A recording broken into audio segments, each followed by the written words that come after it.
En ce qui concerne la question de la maltraitance au sein de la fratrie et sur quoi peut-on s'appuyer pour gérer ce type de situation. Alors c'est clair que dans le contexte du confinement, en plus on a remis beaucoup en famille des enfants qui étaient en internat ou en institution, qui vivaient peut-être ensemble maximum un week-end tous les 15 jours, voire tous les week-ends dans le meilleur des cas, et qui là se retrouvent 24 heures sur 24 ensemble. Effectivement, c'est assez compliqué et ça met énormément de tension au sein de ces familles-là.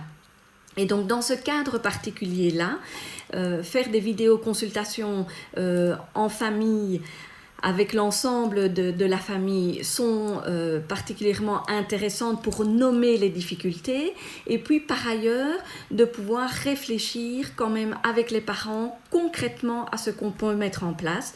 Et je ne vous cache pas que dans ce cadre-là, quand les tensions sont tellement exacerbées, c'est très important de mettre des filets de sécurité supplémentaires et donc par exemple de mettre en place la garderie des écoles, même si ce n'est pas pour ça qu'elles ont été prévues au départ. Il y a moyen aujourd'hui de pouvoir les mettre en place et on peut aussi vous aider à les mettre en place et le service d'aide à la jeunesse très certainement peut aider de les mettre en place.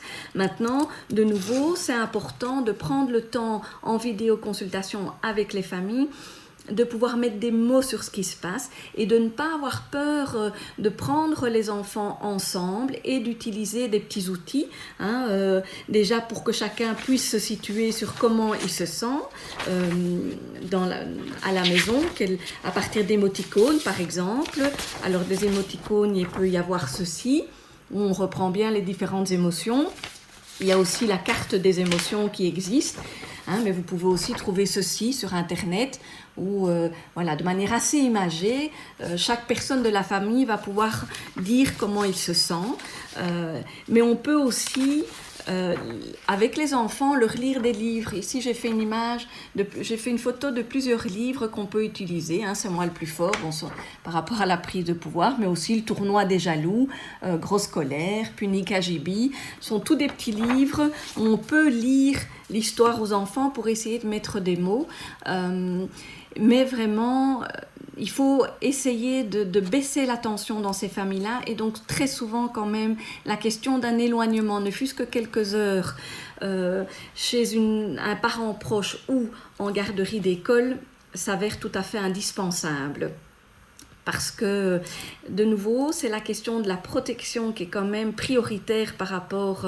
il faut toujours mettre en balance la question de la protection des enfants et évidemment le respect des consignes du Covid-19.